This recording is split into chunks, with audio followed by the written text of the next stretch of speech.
नमस्कार दोस्तों। जब भी हम भारत की आजादी की बात करते हैं तो हमारे दिमाग में बहुत सारे नाम आते हैं।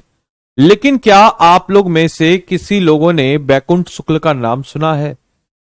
क्या आप में से किसी लोग ने रेवती नाग का नाम सुना है? भगत सिंह का तो सुना होगा, वो थोड़े पॉपुलर रिवॉल्यूशनरी लीडर थे। लेकिन हमारा बिहार भी इस रिवॉल्यूशनरी दौर में पीछे नहीं था। तो आज के इस वीडियो में हम लोग चर्चा करने वाले हैं हमारे बिहार के क्रांतिकारी संगठन के बारे में, क्रांतिकारी लोगों के बारे में, जिन्होंने इस रिवॉल्यूशनरी दौर में, इस क्रांतिकारी दौर में अपनी एक ऐसी छाप छोड़ी कि आज भले ही इतिहास के पन्नों में उनके लिए कुछ खास जगह नहीं है, लेकिन बीपीएससी एग्जाम यहां से क्वेश्चन पूछता है। और बीपीएससी एग्जाम जहां से क्वेश्चन पूछता है तो वहां पे आदित्य सर मौजूद होंगे आपको समझाने के लिए, बताने के लिए। तो चलिए दोस्तों, इस वीडियो में मेरी कोशिश रहेगी कि बिहार के जितने भी क्रांतिकारी संगठन, क्रांतिकारी नेता, उन सबको मैं कवर अप करा दूं आपको और एक नंबर आपका इंश्योर करा दूं आपके आगामी परीक्षा में। वीडियो पसंद आएगी तो जरूर सारे के सारे लोग जो हैं एक बार क्लास के लिंक को कॉपी करके दोस्तों के साथ शेयर कीजिएगा और चैनल पे नए होंगे तो चैनल को सब्सक्राइब कीजिएगा। तो चलिए बिना समय को गवाए हुए सबसे पहले अगर हम बात करते हैं, क्रांतिकारियों की बात हो रही है तो लाल रंग ले लेते हैं। क्रांतिकारियों का रंग है सम्मान है। तो सबसे पहले अगर हम बात करते हैं रिवॉल्यूशनरी नेशनलिज्म की, यानी कि अगर हम बात करते हैं क्रांतिकारी राष्ट्रवाद की, तीन चीजें मैं आप लोग से बोलूंगा, आप लोग थोड़ा इसको लिख लीजिए और इस तीन चीजों में डिफरेंस के बारे में सोचिएगा। रिवॉल्ट, रिवॉल्यूशन एंड मूवमेंट, तीनों में क्या अंतर होता है, यानी कि विद्रोह, क्रांति और आंदोलन, इस तीन में क्या अंतर होता है सोचिए। बाकी अगर हम बात करते हैं रिवॉल्यूशनरी फेज की, तो रिवॉल्यूशनरी फेज हमारे भारत में दो दौर में पनपा। एक दौर में पनपता है 1906 के बाद और दूसरे दौर में पनपता है 1922 के बाद। क्या हुआ था 1906 में, क्या हुआ था 1922 में? तो दोस्तों सबसे पहले अगर हम लोग बात करते हैं कि क्रांतिकारी क्यों पनपा, या क्रांतिकारी जनरली आप देखिएगा जितने भी क्रांतिकारियों के बारे में आपने सुना होगा उसमें से ज्यादातर क्रांतिकारी जो हैं दे आर यंग, वो जवान हैं। एक कॉमन सी बात है, आप सब जवान हैं और एक हम जवान लोगों में एक कमी कह लीजिए या फिर इसका एडवांटेज कह लीजिए, वी आर एग्रेसिव। हम थोड़े एग्रेसिव होते हैं एज कंपेयर टू जो हमारे एल्डर्स होते हैं उनके कंपेयर में। हमको कोई भी चीज थोड़ी जल्दी चाहिए होती है एंड जल्दी जो चाहिए होती है उसी क्रम में जो हमारा खून है गर्म होता है।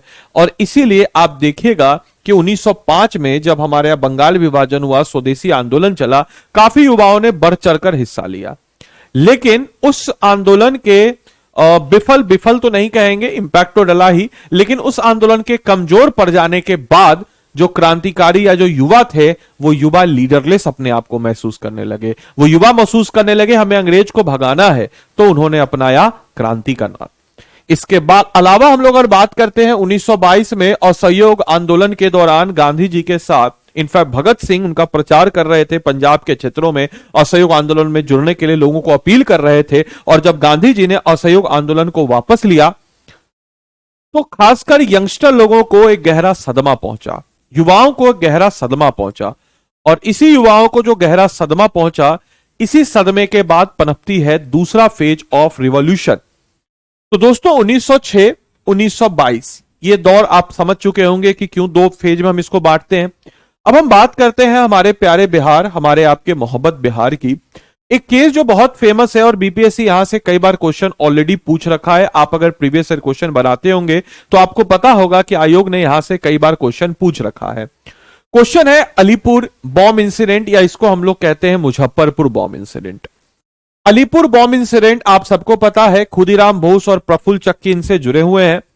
अगर आपसे क्वेश्चन पूछ लिया जाए कि खुदीराम बोस और प्रफुल्ल चक्की जो बम फेंके, उस बम को किसने बनाया था, किस क्रांतिकारी नेता ने, तो आप एग्जाम में कीजिएगा ढेंचू ढेंचू ढेंचू। लेकिन ऐसा आप चिंता मत कीजिए, इस वीडियो का जवाब, इसका उत्तर आपको इस वीडियो के अंत तक आपको मिल जाएगा, तब तक सोचिए आप। तो अलीपुर मुजफ्फरपुर इंसिडेंट भी कहते हैं, अलीपुर भी कहते हैं, बेसिकली अलीपुर ट्रायल भी इसको कहते हैं क्योंकि अलीपुर जेल का नाम था और इसी जेल में ट्रायल चलाया गया था। इसकी बैकग्राउंड के पीछे अगर हम जाते हैं तो बैकग्राउंड के पीछे अगर आपको जाना होगा तो एक आपको चीज का नाम याद रखना होगा। एक सीक्रेट सोसाइटी थी क्योंकि ये क्रांतिकारी थे तो ऑब्वियस सी बात है कि उनको थोड़ा सा रहस्यमय तरीके से, गुपचुप तरीके से रहना पड़ेगा। तो एक सीक्रेट सोसाइटी थी जिसका नाम था मंटर टोला सीक्रेट सोसाइटी। अब हुआ क्या था दोस्तों उस दौर में कि एक जज था, किंग्सफोर्ड नाम आप लोगों ने सुना होगा। मुजफ्फरपुर बम कांड में इसी के ऊपर फेंकने का प्लान था, लेकिन नहीं फेंक पाए, इसके ऊपर थोड़ा मिस्टेक हो गया। बेसिकली ये व्यक्ति था जो कि मुजफ्फरपुर में भले इसको मारने का प्लान बनाया गया, लेकिन इसके प्लान की नींव जो है यह काफी पहले रखी जा चुकी थी, क्योंकि अधिकारी था, सरकारी अधिकारी था, ट्रांसफर होता रहता था। तो ये कहीं भी रहता था ट्रांसफर, तो वहां के लोगों का मतलब समझिए जो इंडियंस है, उन इंडियंस के खिलाफ जो है ये अपना दिया करता था। जो भी इसका फैसला है वो पक्षपातपूर्ण जो है फैसला दिया करता था। तो इसी कारण से जितने क्रांतिकारी संगठन उनके टारगेट पे इंसान था। अब इसको भी डर लगा, तो ये सोचा कि मुजफ्फरपुर थोड़ा सेफर साइड है उस समय का, और मुजफ्फरपुर क्योंकि बंगाल से दूर जाना चाहता था, बंगाल के पास वाले क्षेत्रों से, तो मुजफ्फरपुर सोचा तिरहुत के पास आ जाते हैं, यहां क्रांतिकारी लोग कहां से आएंगे। और शायद इसको पता नहीं था कि क्रांतिकारी जो है ना एकदम पीछा करते हुए पहुंच जाएंगे, और हुआ भी कुछ वैसा ही।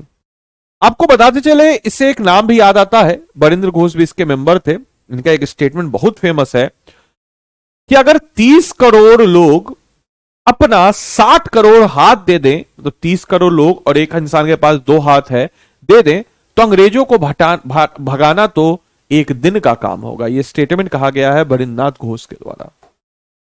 खैर, अब आते हैं हम अपनी कहानी की तरफ। तो 2 नाम मैंने आपको बताया, खुदीराम बोस एंड प्रफुल्ल चक्की। खुदीराम बोस के बैकग्राउंड के बारे में बात अगर हम लोग करते हैं, तो खुदीराम बोस जो थे इंस्पायर्ड थे अरविंदो घोष से। अरविंदो घोष बड़े जाने माने नाम, आप सबको पता होगा। अरविंदो घोष वो शख्स थे जिन्होंने, खासकर अगर हम लोग बात करते हैं तो स्वदेशी आंदोलन के दौरान में एक अहम भूमिका निभाई थी। और एक कांग्रेस के बारे में आपने पढ़ाई होगा हिस्ट्री में कि मॉडरेट और एक्सट्रीमिस्ट, तो एक्सट्रीमिस्ट के एक प्रमुख नेता के रूप में उभर करके आते हैं। लाल बाल पाल हम लोग तो पढ़ लेते हैं, लेकिन अरविंदो घोष भी प्रमुख आदमी थे। हालांकि अपने कुछ दिनों के बाद ये अपने एक्टिव पॉलिटिक्स से दूर होकर के एक, आप लोग अगर कभी मौका मिले, अधिकारी आप लोग बनिएगा, तो आप लोग को बिहार भ्रमण या देश भ्रमण तो करा ही जाएगा। तो पुडुचेरी आप जाइएगा तो वहां पे आपको नजर आएगा इनका आश्रम, आज भी मौजूद है। और वहां पे एक नियो योगिक जो है, योग जो है, नया योग जो है, नव योग जो उस हिसाब पे किया जाता है। तो खैर उस कहानी पे हम नहीं जाते हुए अपने मेन कहानी की तरफ बढ़ते हैं। तो खुदीराम बोस, प्रफुल्ल चक्की 3 रिवॉल्वर और एक बम को लेकर के निकले। अब मैंने आपसे एक क्वेश्चन पूछा था कि बम किसने बनवाया, तो बम बनाया था कि जिस क्रांतिकारी ने, उसका नाम था हेमचंद्र कनगुआ। हेमचंद्र कनगुआ, किसी अगर आप रिसर्च कीजिएगा तो कहीं कहीं हेमचंद गांगू भी लिखा है, हेमचंद कनगांगू, इसको दिमाग में रखिएगा। हेमचंद पहला नाम दिमाग में रखिएगा। इनको सहयोग दिया था उल्लासकल दत्त ने। ये दोनों नाम जो बम बनाने के बड़े एक्सपर्ट जाने जाते थे। अब हुआ क्या कि अब कोई इंसान जब इस प्रकार के क्रांतिकारी गतिविधियों को करने जा रहा है, तो ऐसा तो नहीं होगा कि हाँ भाई हम क्रांतिकारी गतिविधि करने जा रहे हैं, अपने नाम से जाएंगे, राइट? तो अपना नाम बदल के जाता है। तो एग्जाम में कभी क्वेश्चन आए कि खुदीराम बोस ने कौन सा अपना फेक नाम लेके गया था, फेक आईडी के साथ, तो याद रखिएगा हरेन सरकार जो है, सरक या सरकार कर लीजिए, हरेन सरकार के नाम से यह जाता है। और प्रफुल्ल चक्की जाते हैं किस नाम से, तो दिनेश चंद्र रॉय के नाम से। ये लोग, इनका फेक नाम होता है। तारीख थी 30 अप्रैल 1908, होने वाला था कुछ ऐतिहासिक, और ऐसा ऐतिहासिक कि आज भी हम लोग इस तारीख को याद करते हैं। इन लोगों ने काफी लंबे समय से रेकी किया। रेकी इज बेसिकली कि देखा कि भाई किंग्सफोर्ड कब आ रहा है, कहां जा रहा है, किस तरह जा रहा है। तो वहां पे 3 बग्गी आ रही थी। अब ये थोड़ा कंफ्यूज हो गया कि किस बग्गी में किंग्सफोर्ड होगा। बग्गी फॉर इंग्लिश मीडियम स्टूडेंट, जिसको हम लोग कहते हैं कैरेज, बग्गी, तो गांव घर के लोग हम तो बग्गी कहते हैं।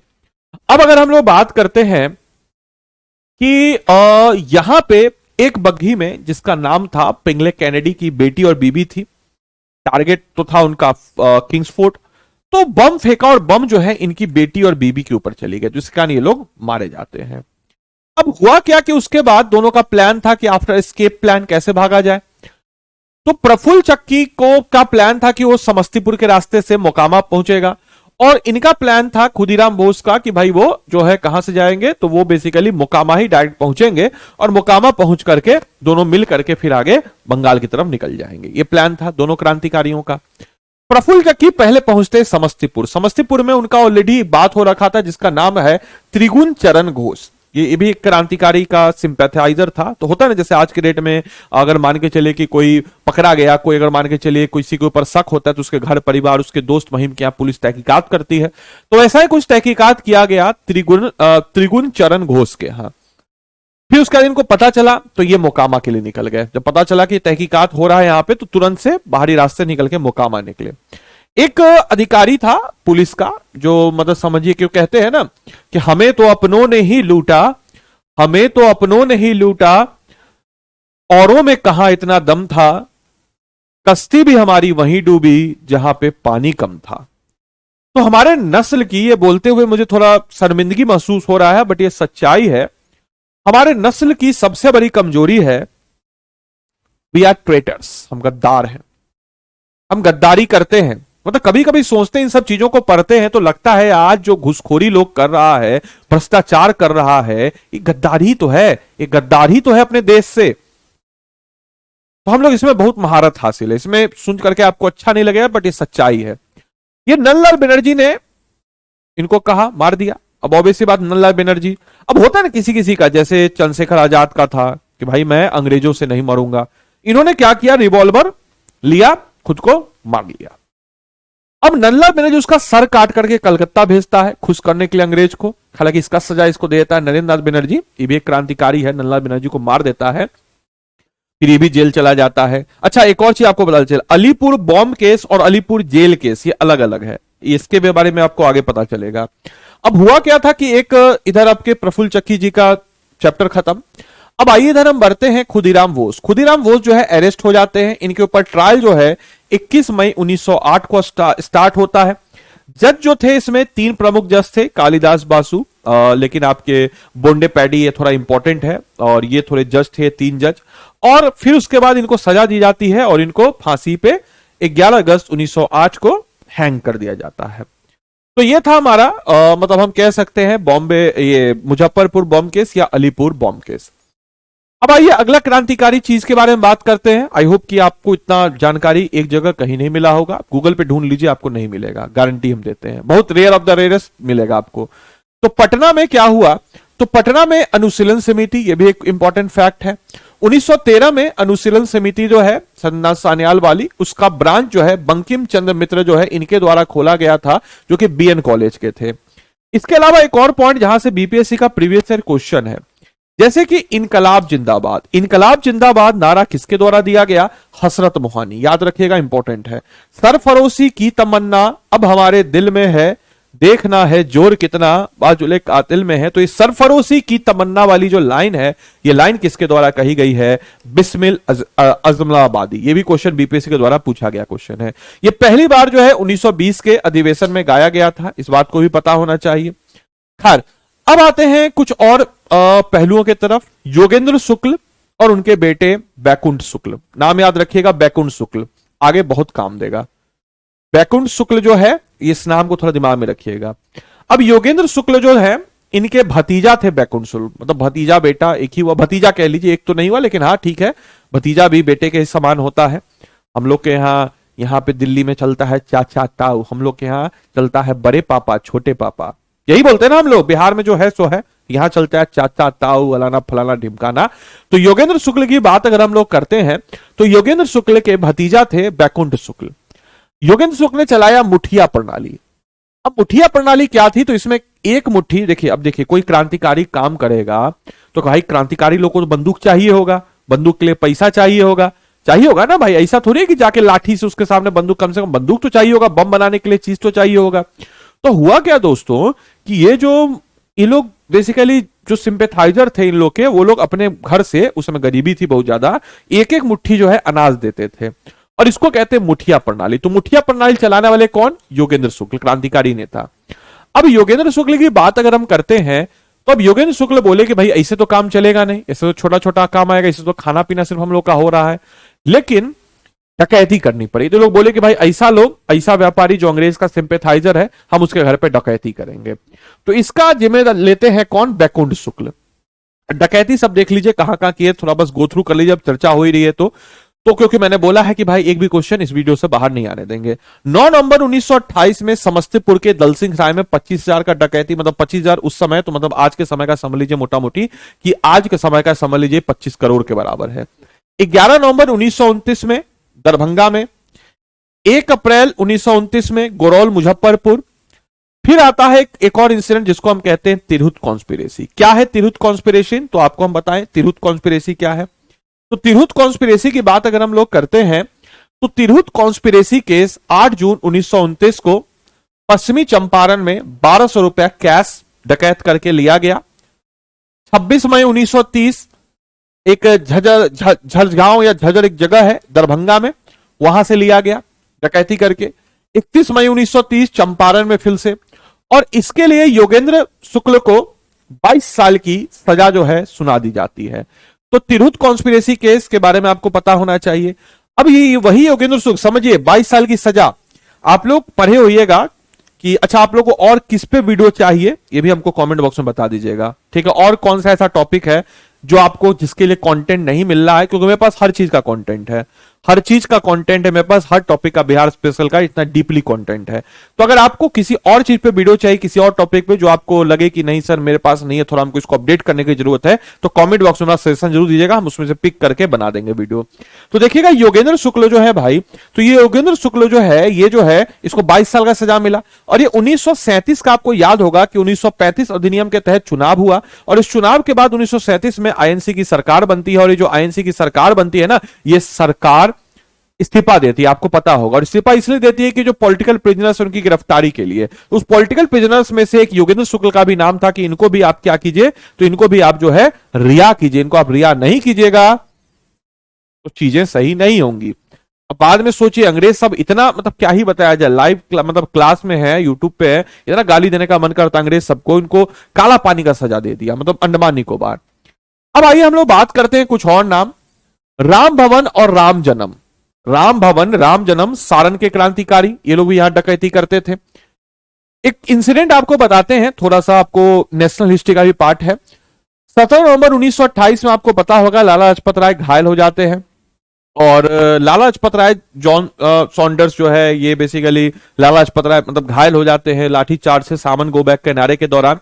और भगत सिंह के पॉलिटिकल गुरु थे लाला लाजपत राय। भगत सिंह बोले कि इससे बदला लेना होगा, और भगत सिंह इस क्रम में जॉन सॉन्डर को मार डालते हैं। कई लोगों को लगता है कि भगत सिंह जो है वो बम फोड़े थे कोर्ट में, इसके कारण उनको फांसी हुई, नहीं, भगत सिंह को सॉन्डर्स केस के कारण फांसी हुई। अब हुआ क्या दोस्तों कि भगत सिंह को फांसी हुई, और फांसी आपको पता है कि 24 मार्च 1931 को बोला गया कि भाई इस दिन हम फांसी देंगे, लेकिन पब्लिक का इतना सपोर्ट था, अंग्रेजों डर गए और एक दिन पहले इनको फांसी पे चढ़ा दिया। अब भगत सिंह को फांसी दे दी गई, तो भाई ये भाई क्रांतिकारियों के लिए समझिए बहुत बड़ा आहत का दौर था, और अंग्रेजों ने इस छुप छुप तरीके से 24 तारीख का डेट देके 23 तारीख को फांसी दिया। अब आया मामला बिहार में, यानी कि 30 मार्च 1931 को आरा में कुसुम कुमारी देवी ने, जो कि डिस्ट्रिक्ट कांग्रेस सेक्रेटरी थी, एक जुलूस निकाला। इसके अलावा कुछ और बैकग्राउंड मैं बताऊंगा आपको, ध्यान रखिएगा कि 1923 में एचआरए यानी कि हिंदुस्तान रिपब्लिकन एसोसिएशन, हालांकि आगे जाके 1928 में एचएसआरए यही बना, फिरोज शाह कोटला मैदान जिसको आज के दिन में अरुण जेटली स्टेडियम कहते हैं दिल्ली में। और ये एचएसआरए में बिहार से थे फरिंद्रनाथ घोष, ध्यान रखिएगा इस नाम को, और एक बैकुंठ शुक्ल का नाम मैंने अभी थोड़ी देर पहले बताया, उसको भी नाम देगा, दोनों का कनेक्शन अभी होगा। अभी फरिंद्रनाथ घोष जो है ये भी क्रांतिकारी थे, बड़े शानदार, लेकिन इन्होंने गवाही दे दी, मतलब कि अंग्रेजों के पक्ष में सरकारी गवाह बन गए। तो सरकारी गवाह बने तो अंग्रेज उसको छोड़ दिए, लेकिन होता है ना क्रांतिकारियों में होता है कि कोई अगर गद्दारी किया तो उसको मार देना है, ये नियम होता है क्रांतिकारियों का। तो क्रांतिकारी बोला कि ठीक है गद्दारी किया, प्लान बनाया। और आपको बताते चले कि 9 नवंबर 1932 को बेतिया में, 9 नवंबर 1932 को बेतिया में बैकुंठ शुक्ल के द्वारा इनको मार दिया जाता है। और यही बैकुंठ शुक्ल जिसके बारे में मैंने आपको थोड़ी देर पहले बताया था, बैकुंठ शुक्ल के द्वारा इनको मार दिया जाता है। और फिर उसके बाद आपको बताते चले कि गया जेल में, आपको बताते चले कि 14 मई 1934 को इनको जो है फांसी दे दिया जाता है। तो इनके जो चाचा थे वो भी नाम इंपॉर्टेंट है, योगेंद्र शुक्ल और बैकुंठ शुक्ल दोनों इंपॉर्टेंट है। तो बैकुंठ शुक्ल का नाम कैसे इंपॉर्टेंट है, तो फरिंद्रनाथ घोष जो कि क्रांतिकारी थे, इनको मार दिया जाता है। अब इसके बाद एक और पॉइंट जो इंपॉर्टेंट है, ऑल इंडिया जमूरे मुस्लिम लीग। अब ये क्या है? तो ये बेसिकली आपने हमेशा मुस्लिम लीग को पढ़ा होगा कि भाई टू नेशन थ्योरी, हमको वो हमेशा जैसा मुर्गा सब नहीं करता है पक पक पक पक पक, तो वैसे ही ये लोग पक पक पक पक पक करता है। तो वैसे अगर हम लोग बात करते हैं तो ऑल इंडिया जमूरे मुस्लिम लीग की बात अगर हम लोग करते हैं तो फर्स्ट सेशन 1940 में हुआ था। इसमें इसने क्या किया कि रिजेक्ट किया टू नेशन थ्योरी को। इसके प्रेसिडेंट कौन थे? तो इसके प्रेसिडेंट थे मोहम्मद अब्बास, और इसके सेक्रेटरी कौन थे? तो मोहम्मद अजारी साहब। इसके एक मेंबर थे जिनका नाम आपको पता होना चाहिए, हकीम अजमल खान। हकीम अजमल खां की बात अगर हम लोग करते हैं दोस्तों, तो हकीम अजमल खां अमूमन अगर हम लोग बात करते हैं 1929 के कांग्रेस के सेशन में, जिसमें पहली बार पूर्ण स्वराज की बात की गई थी। आपको बताते चले कि पूर्ण स्वराज लागू भले उस समय हुआ, लेकिन पहली बार पूर्ण स्वराज की बात कही गई थी 1921 के अहमदाबाद के सेशन में। याद रखिएगा, यह बीपीएससी का नहीं, सीडीपीओ का पूछा गया क्वेश्चन है कि हकीम अजमल खान ने 1931 में अहमदाबाद के सेशन में फॉर फर्स्ट टाइम उसने पूर्ण स्वराज की बात की उन्होंने। और आपको एक और चीज, जब पूर्ण स्वराज की बात हुई तो आपको बताते चलेंगे कि 10 जो बिहार प्रोविजनल कांग्रेस कमेटी जो मुंगेर में हुआ था, जैसा कि आप सब हम लोग पढ़ लेते हैं कि 12वां बिहार प्रांतीय सम्मेलन, जहां पे और सहयोग जो है पहले बिहार में प्रस्तावित हो गया था। लेकिन आपको बताते चले कि हमारा बिहार भी जो सिविल डिसोबेडिएंस मूवमेंट है, उसमें भी जो 10वां बिहार प्रोविजनल कांग्रेस कमेटी की बैठक हुई थी जो मुंगेर में हुई थी, उसमें बिहार ने तय किया कि हम सिविल डिसोबेडिएंस मूवमेंट को आगे लॉन्च करने वाले हैं। तो ये था बिहार के क्रांतिकारी जितने भी दौर थे उसके बारे में। इस क्लास की पीडीएफ आपको इस टेलीग्राम ग्रुप पे बीपीएससी कंटेंट वाला सर्च कीजिएगा या इसको स्कैन कर लीजिए, बीपीएससी कंटेंट वाला को आपको मिल जाएगा, बीपीएससी कंटेंट वाला, याद रखिएगा। और अगर आपको मुझसे पेड क्लास में पढ़ना हो तो कैसे आप हमसे पेड क्लास में पढ़ेंगे और कौन से वीडियो पे वीडियो चाहिए, कौन से टॉपिक पे, कमेंट बॉक्स में लिखेगा। अगर आपको हमसे पेड क्लास में पढ़ना है तो आपको सिंपल सा स्टडी IQ के ऐप या वेबसाइट पे चले जाना है। हम आपको प्रीलिम्स पॉइंट ऑफ व्यू से जो अभी हमारा क्रैश कोर्स है फाउंडेशन के लिए, तो अभी आपको रिकमेंड नहीं करेंगे अगर आप 71वीं का तैयारी कर रहे हैं तो, लेकिन हम आपको बोलेंगे भैया क्रैश कोर्स एक ले लीजिए। अगर आपको हमसे, हमारी पूरी टीम से पढ़ना है तो 71वीं यहां सर्च कीजिएगा तो 71वीं BPSC prelims live crash course आएगा। इसमें आपको आ जाना है बाय नाउ पे। इस कोर्स की खास बात आपको बताते चले तो इस कोर्स में आपको मिलेगा 400 प्लस घंटे की लाइव क्लासेस, और ये 400 प्लस घंटे की लाइव क्लासेस में आपको सारे के सारे सब्जेक्ट इंक्लूडेड हैं। यानी कि अगर हम लोग बात करते हैं history, polity, geography, economics, Bihar special, general science, वो सब कुछ इसमें आपको मिल जाता है। इस कोर्स को अगर आपको परचेज करना है तो you have to make sure कि यहां पे आपको आदि लाइव कोड को लगाना है, और 4499 यानी कि 4500 रुपए में आपको यह कोर्स मिल जाएगा। इस कोर्स की खास बात है, इसमें आपको मिलता है मेंटरशिप, पर्सनल प्रोफेशनल मेंटरशिप। और अगर आप ये मेरा कोड लगाते हैं, जो कि मेरा कोड है, इस कोड को अगर आप लगाते हैं तो मेरी तरफ से आपको ऑटोमेटिकली एडिशनल मेंटरशिप मिल जाएगा, यानी कि मैं आपका मेंटर हो जाऊंगा, एडिशनल मेंटर। और इस कोर्स में आपको हिंदी इंग्लिश क्रक्स नोट्स मिल जाता है। इस कोर्स में आपको A4 साइज में crux notes, hand retain notes, master जो नोट्स बनाएगा वो अलग। तो हम लोग अगले 2.5 महीने में आपको पूरा का पूरा प्रीलिम्स का पूरा सिलेबस का निचोड़ आपको बिल्कुल जानदार और शानदार तरीके से देंगे। तो देरी किस बात की भाई, पढ़ लीजिए अच्छे तरीके से, शानदार तरीके से इस कोर्स में एनरोल हो जाइए। और अगला किस टॉपिक पे वीडियो चाहिए कमेंट बॉक्स में लिख के बताएं। धन्यवाद and thanks for watching this session. Thank you.